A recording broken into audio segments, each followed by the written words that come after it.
My name is Jorge Nieva. I'm an associate professor of clinical medicine at the University of Southern California Norris Comprehensive Cancer Center.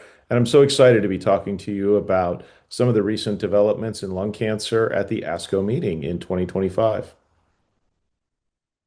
One of the studies that I found to be most exciting was a study presented out of China, which looked at the impact of circadian rhythms on the efficacy of immunotherapy.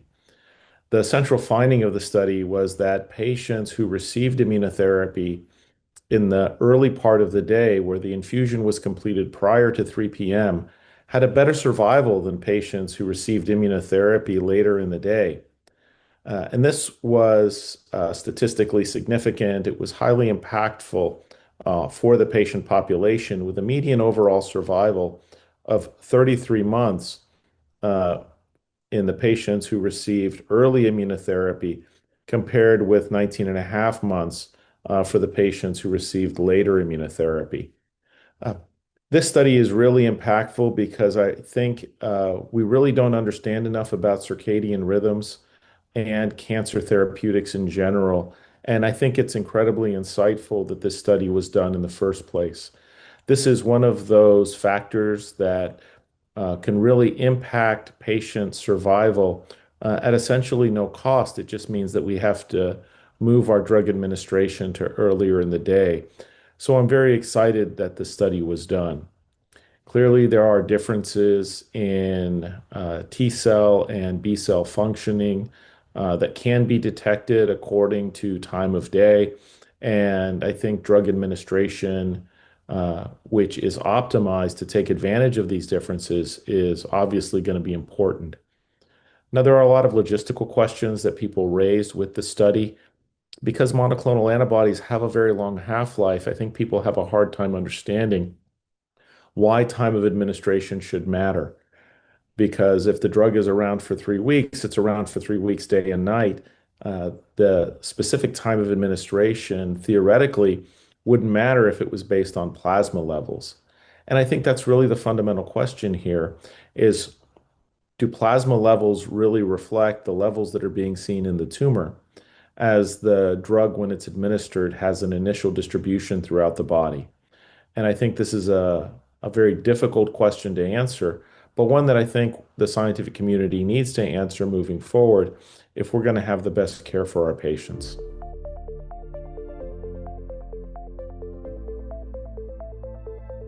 Well, I think this is one of those things that's largely going to be driven by patients. Patients need to be advocates for themselves and recognize that this study, while very exciting, really does create a lot of logistical challenges for cancer centers all across the United States. And so, because of that, I think it's going to be important that advocacy organizations and patients make sure that if they are being treated with immunotherapy for lung cancer in particular, that they seek to try to get those early in the day appointments. Here in Los Angeles, a lot of patients don't like early in the day appointments because it means they have to sit in traffic for a long time. So some patients do prefer their appointments to actually be later in the day for that reason. So I think all these things need to be balanced with patient convenience and time toxicity. But this certainly seems like it's a finding that's important, something that does require confirmation in larger populations, but something where the preliminary data is so intriguing that people may want to take action on it right away.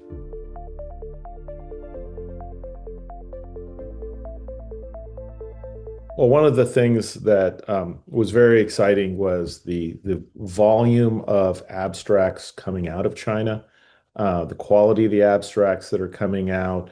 We're really seeing a lot of growth in the pharmaceutical industry in that part of the world, and that really only means good things for everybody. The more drug development we have worldwide, the better treatment ultimately we're going to have for all of our patients. And certainly the more competition that exists uh, f- among pharmaceutical manufacturers worldwide, hopefully we'll begin to see some impact on drug pricing worldwide.